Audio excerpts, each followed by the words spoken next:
Hey, what's up, everybody? Good morning. It's January 29th. My name's Jared. That's Philly, and this is SGD. You can find us at SGD Nation on Twitter. All right, Philly, let's jump into this matchup, man. We got Indiana Pacers taking on the Chicago Bulls. Pacers minus 8.5. They just came off that very disappointing loss to the Trailblazers, where Chicago, man, they picked up the straight-up dub versus the Spurs. Now, in this matchup, it looks like everybody is on the injury list for the Chicago Bulls, which is really no different than any other day. But I'm curious, man, with Victor Oladipo active, man, what are we thinking here? Do you think he's going to be inserted and play a lot of minutes, or do you think they're just going to ease him back in, see what's going on? Yeah, I would think he'd be on some kind of minute restriction. I haven't heard that, Andrea, sure, but I don't know how he would come back and play his normal allotment. That's also kind of a dynamic, too, because you don't know how that he fits right back in. They've been playing really good without him. Right. He's obviously a stud player. Just wonder how the insertion comes in. This is a lot of points, and I'm assuming this has something to do with him being in there. But you're right. So.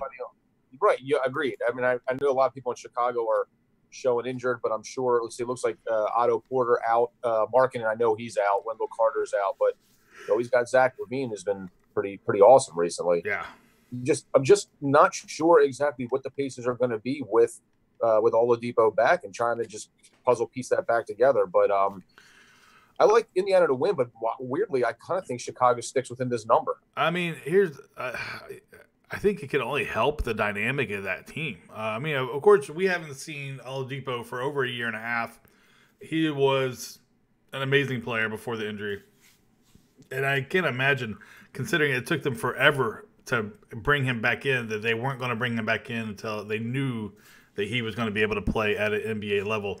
I think that I think they're going to be great. Now, the one questionable thing here is Miles Turner. Now, he had an illness the other day versus Portland.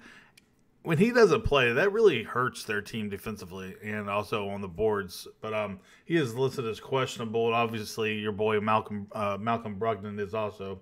But I know you're not too high on him anyway. But yeah, guys, Bulls are 3-10 against the spread in their last 13 meetings when they go into Indiana.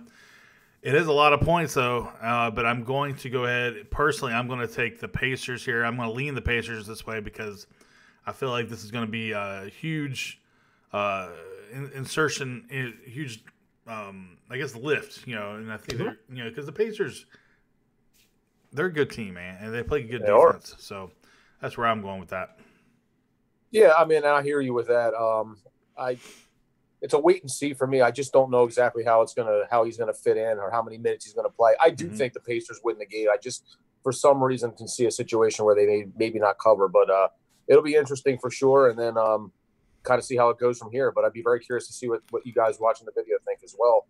And if you'd like more content like this in the future, please give us a thumbs up, subscribe to the channel, and we'll move on to the next video. Yeah, Philly, we're going to take on the Detroit Pistons taking on the Brooklyn Nets, and that's coming up right now. Thank you so much for watching. We'll see you in a minute.